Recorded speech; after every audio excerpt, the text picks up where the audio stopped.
You're on mute.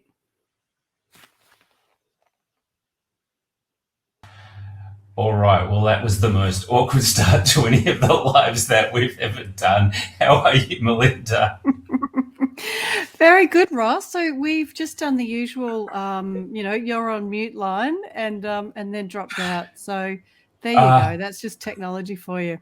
Look, it is, and I've had a tech full couple of days. I've just got a new piece of equipment, and I'm having all sorts of trouble with it, and even the tech people at the company can't sort it out. So it was kind of That's all right. We're just yeah, experimenting. That's the whole thing is we're all just stepping into new ways of working, seeing what works, learning when it doesn't. So that's all good.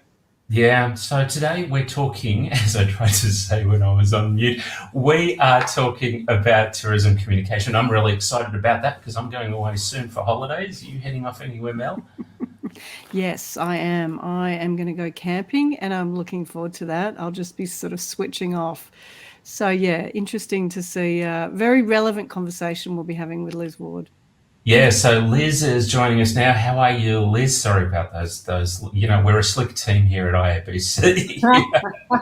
Hey, look, you're doing what a lot of other small businesses or organisations and even big businesses are hesitant to do, which is to go live with video. So hats off to you. That's great. But but it doesn't really matter. I mean, so welcome. Thank you, Liz. And Thank I you. was going to start off by asking you about your business, which I will ask you a little bit about at the moment because I'm really excited that you're joining us because you and the team have such a lot of experience communicating and helping the tourism sector communicate. But before we do that, let's authenticity is really important on social media, isn't it?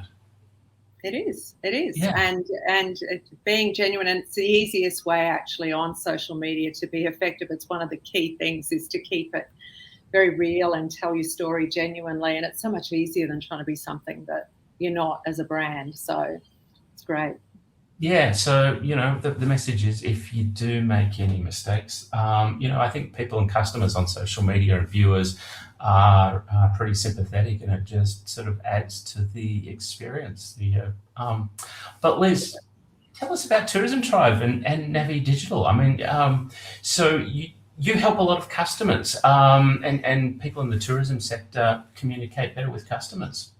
Yeah, absolutely. So our mission at Tourism Tribe and Navi Digital is all about helping you to navigate the digital maze as a small business. And Tourism Tribe is it's a very empowering platform for tourism operators to be able to access really good practical advice to be able to future-proof their businesses. So if you're a tourism operator who is trying to ensure that they have a great growing business, then you need to always be working on the marketing and communication strategies and future-proofing your business in a digital environment. So we do that through training and support, smart tools.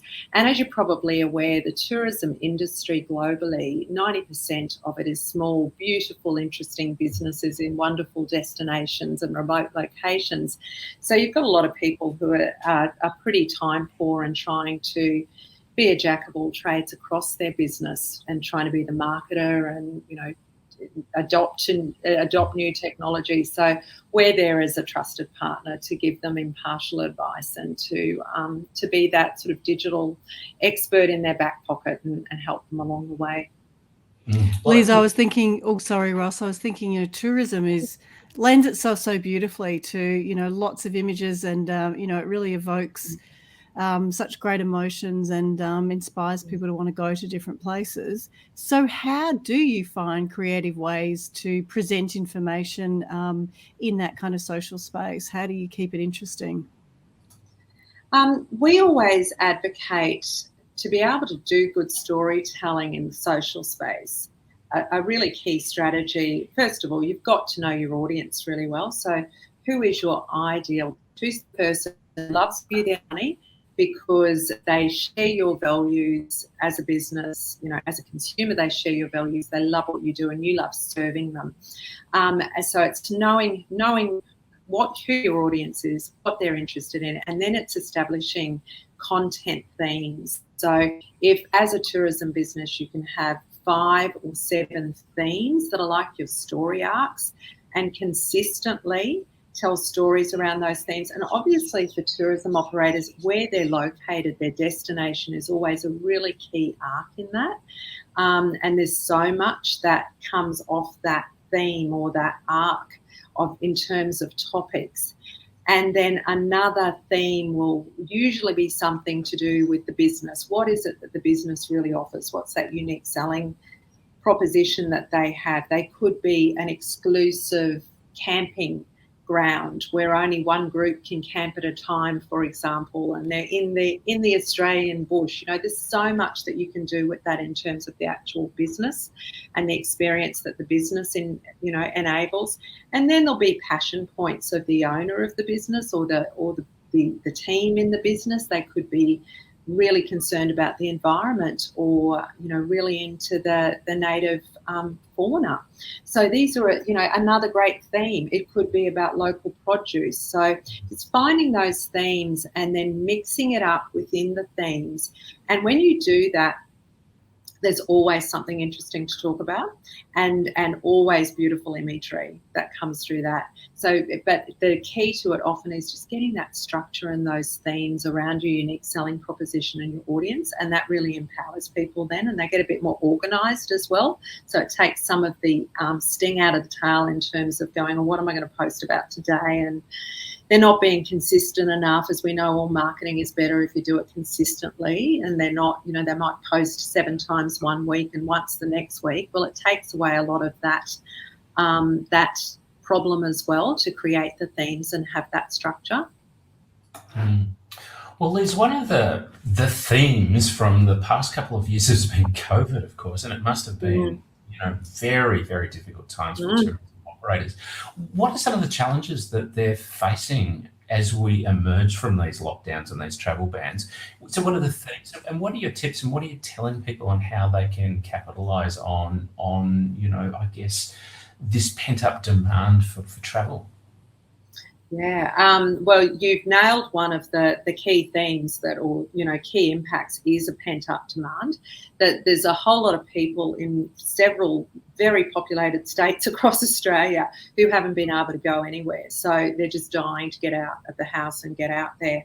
And a lot of businesses that have been able to operate in tourism and hospitality, where they have been able to operate, it's been a very local market. So basically, any way you look at it, if a tourism business, putting aside the fact that most of them are small businesses, had a marketing plan, they may not have had a marketing plan, but they at least knew who their target market was and what they were about and who they were serving and what products they had. Pretty much over the last 2 years, that's just been all scrubbed away. And now they've got to go, well, who is my market now? And even as we're opening up in COVID, we're a long way off from having international markets coming back or even confidence out of interstate markets.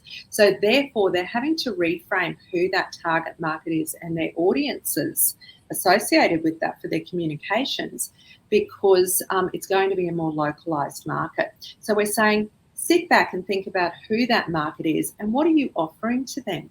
Is what you're offering now great for that more localised market, or is that something that was more of interest to international markets? Like we've been coaching a business based in Melbourne that had a running group business. So people would come in from overseas or business travellers into Melbourne, and they looked for someone to go running with. And he had great business on the basis. Well, he's had to diversify now to city walking tours, like history tours, culture tours and history, and also hiking.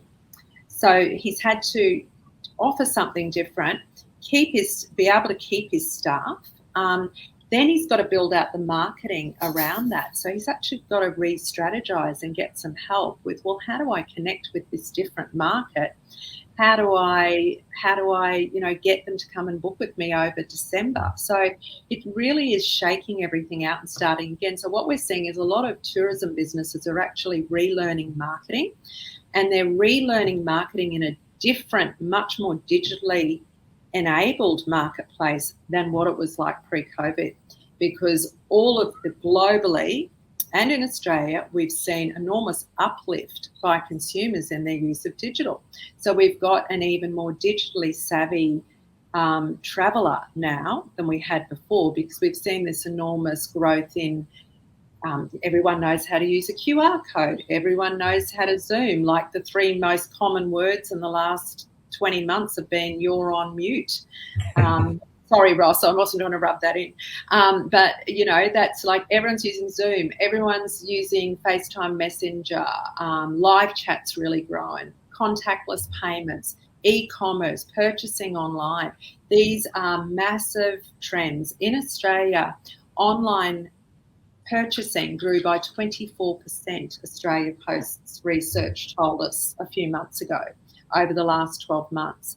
So we've got a different environment. And so right now, for tourism businesses who are reframing their marketing, they've got to look more critically at that user experience and that path to purchase of people coming through, how they're finding them, what's the experience when they get onto their website. Is it really clear what they offer to whom? Is it easy to purchase? Have they got a live chat? Something that makes it really easy to engage, because everybody knows how to use Facebook Messenger now, well, nearly everybody.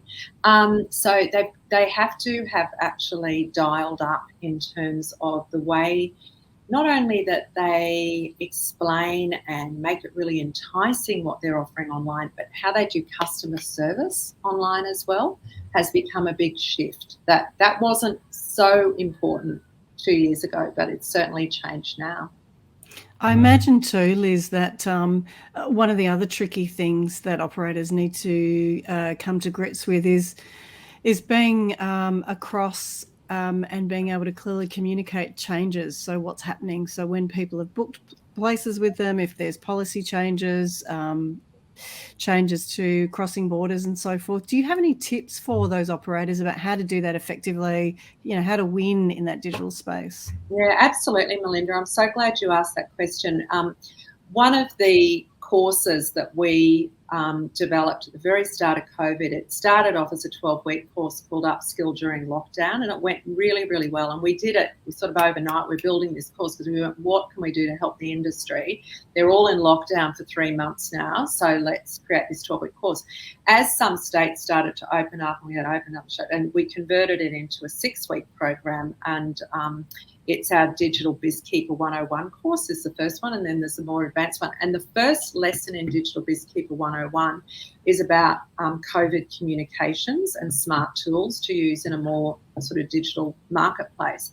And the tips that we share in there, the must-haves now on your website are a clear link at the top of your page to your COVID policy. So keep it updated, put a date on it. What is your current policy with your customers in terms of refunds and rescheduling? What are your accreditations or your hygiene regulations that you have? Because I think a real key thing is it's very personal for people. They don't want to put their families at risk. They don't want to put their finances at risk. So we've got to not make them ask us these questions as businesses. We should make it really clear and transparent. So that's the first thing, and put a date on it, keep it up to date. The other thing is to remember that as you are reopening out of COVID, a really key communication tool for you is your emails, all those email addresses that you have from past customers, because what we've seen at times of crisis, people do want to stay more local and they want to support local businesses. So use that email list and communicate out and let your previous guests know what you're doing, that you are reopening and what you're offering, because they will want to support you. And the other thing is to think about, where you do have reopening specials and pages, share them over email, share them with your Facebook and Instagram audiences. Let people know what you're doing, especially because people are looking for deals. They're looking for really short lead time, things that they can book. So use all of your communication channels to get those specials and packages out. In Australia, just a special note for tourism businesses in Australia, we have a platform called the Australian Tourism Data Warehouse at attw.com.au, and that's every tourism business can have a listing in there, and it's published. Those listings are published on many qualified websites, and you can add a deal to that. They can have a COVID deal. So that's a good thing to do as well. And remember, another thing that we always talk about is don't forget to use your pinned post on Facebook. So have that post pinned that's got that latest COVID reopening special or whatever's sort of relevant in terms of key things that are changing just at the present time. There's such good tips, really good tips. Thank you. Fascinating conversation. Just want to finally wrap up. You talked about the different platforms there that operators can use. For operators who aren't using all of the platforms, are there any that you particularly suggest? And I'm also interested in how they can actually manage operating and keeping across a range of different platforms. Are there any practical tips that you can give people to manage those sort of issues? Yeah, I'm bit of a lag there. I'm a pretty big fan of Facebook Business Suite. I feel that it's one of the smartest tools that Facebook's provided free for businesses, particularly all those smaller businesses who may not be able to afford a multi-channel scheduling and management tool for their social media. So Facebook Business Suite is really powerful because they can pre-schedule posts both to Instagram and Facebook, and they can manage their inbox from there as well. So combine that with doing some, those content themes and having that social media structure I mentioned before, then that really does save people time. Because if you can put aside some time each week to load up those posts but be ready to respond, that's really useful. Another one is within Facebook and Instagram is to set up your frequently asked questions and automatic responses. It encourages engagement, but it also may save so many inquiries. You want the inquiries, but you also want to, you feel a lot of businesses feel like they're answering exactly the same questions all the time because people won't go and read what's on your website when you want them to. Some people do, some people don't. So you've got to be ready to respond to them on whatever channel they're coming through. And that's to your point, Ross, there's so many different channels. How do you optimize that?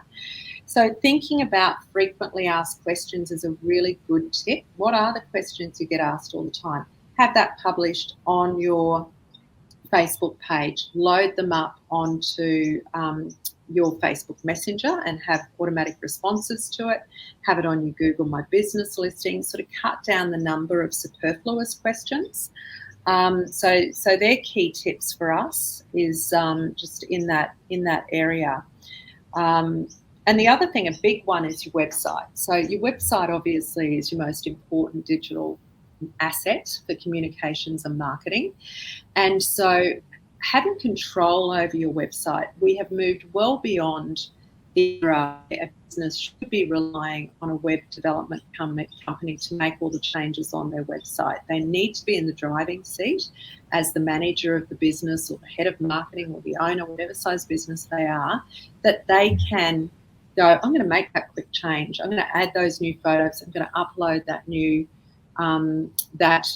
COVID policy. I'm going to put that new package up there.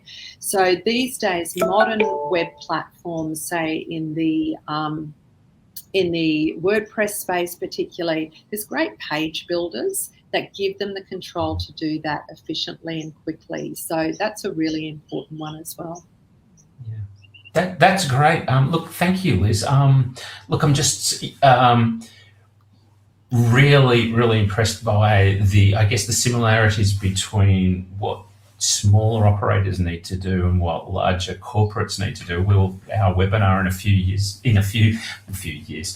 few weeks' time, we'll be focusing on corporate comms, and we'll be looking at some of the big tourist operators. We've got a guest from Intrepid Travel.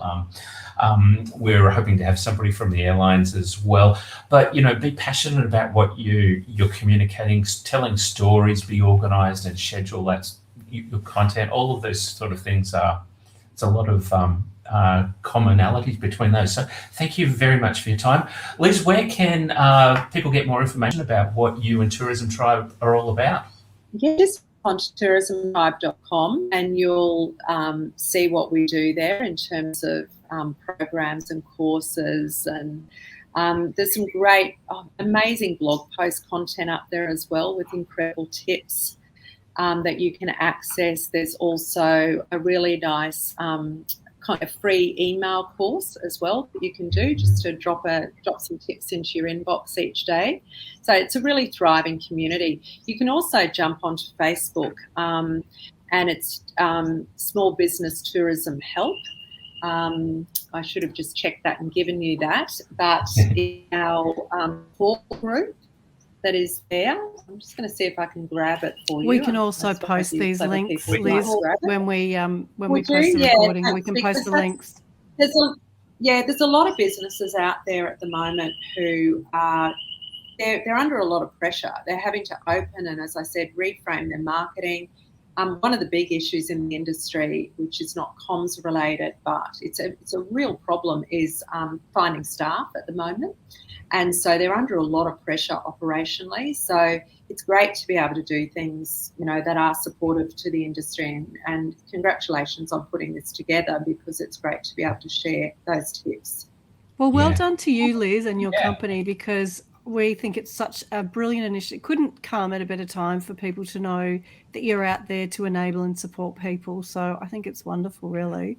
But I do think that maybe, the staffing issue could possibly be a comms and a marketing opportunity too. So I'll leave it at that. But well done. Part of the solution, definitely. That's great. And just whilst we're talking about the future, 4th of February at 3 p.m, we'll have our next webinar.